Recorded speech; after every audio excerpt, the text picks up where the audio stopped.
Recap कर देते हैं कि सिटीजनशिप अमेंडमेंट एक्ट 2019 इसे पारित किया गया था, राष्ट्रपति के साइन हो गए थे 11 दिसंबर 2019 को, और इसे से संबंधित रूल बनाए गए 12 मार्च 2024 को। अर्थात सीएए को लागू करने की डेट क्या है? 12 मार्च 2024।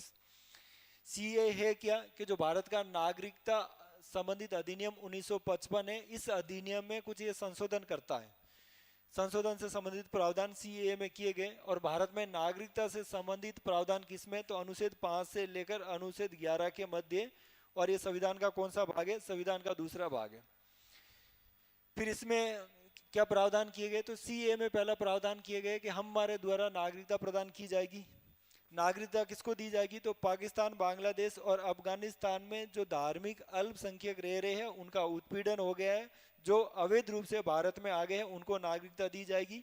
और धार्मिक अल्पसंख्यक में 6 वर्ग है: हिंदू, सिख, जैन, बौद्ध, ईसाई व पारसी धर्म के लोग हैं। फिर किनको नागरिकता दी जाएगी? 31 दिसंबर 2014 से पहले जो भारत में आ गए, जो कंटिन्यू रूप से भारत में रह रहे हैं।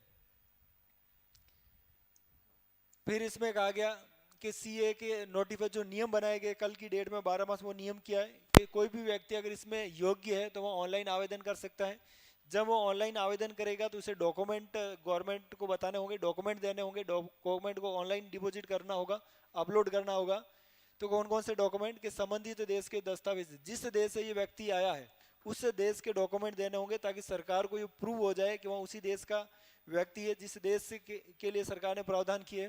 फिर दूसरा, पात्रता प्रमाण पत्र, कौन कौन लोग इसमें योग्य होंगे? तो ये कि जो ये 6 धर्मों के लोग हैं ये इसमें योग्य हैं। फिर आगे कि 31 दिसंबर 2014 से पहले वो भारत में रह रहा है, तो भारत में जो रह रहा है इसके लिए भी सरकार को डॉक्यूमेंट देने होंगे। अर्थात सरकार को ये बताना पड़ेगा कि 31 दिसंबर 2014 से पहले हम भारत में रह रहे थे, हम अवैध रूप से भारत में आए थे या वीजा लेकर भारत में आए थे, हम वापस इन देशों में नहीं जाना चाहते, भारत की नागरिकता लेना चाहते हैं, तो इससे संबंधित भी सरकार को डॉक्यूमेंट देने होंगे। फिर जो डॉक्यूमेंट दिया जाएगा इनका इन्वेस्टिगेशन किया जाएगा, इनका सत्यापन किया जाएगा, जो सही पाया जाएगा उस व्यक्ति को नागरिकता दे दी जाएगी। फिर इसमें आगे और क्या किया कि ये जो लाया गया इसका क्या हो रहा है, पूरे भारतवर्ष में और दुनिया में इसकी आलोचना की जा रही, विवाद का विषय बना हुआ है। विवाद की वजह क्या है कि पहला कि ये मौलिक अधिकारों का उल्लंघन करता है, अर्थात आर्टिकल 14 का उल्लंघन करता है। सभी धर्मों को इसमें समान ही, सभी लोगों को नागरिकता का प्रावधान नहीं किया गया।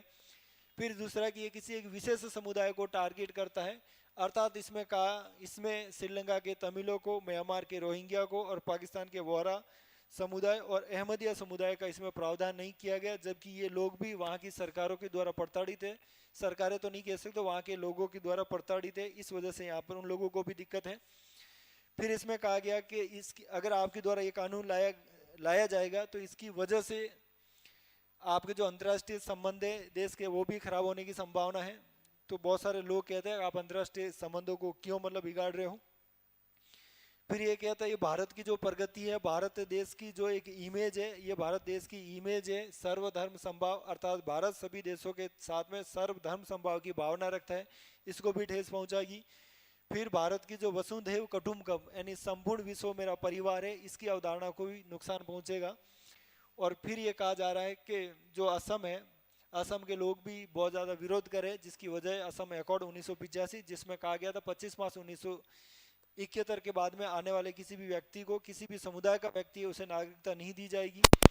लेकिन सरकार ने कहा कि हम इसमें रियायत दे रहे हैं, इसमें हम छूट देने का प्रयास करें, जिसमें असम, त्रिपुरा, मेघालय, मिजोरम अर्थात जो 6 शेड्यूल है इसके आदिवासी क्षेत्रों को इसमें बाहर रखा गया, इसमें सीए को लागू नहीं किया जाएगा। साथ ही जो इनर लाइन परमिट है जिसमें अरुणाचल प्रदेश, नागालैंड, मणिपुर और मिजोरम, यहाँ पे भी सीए को लागू नहीं किया जाएगा।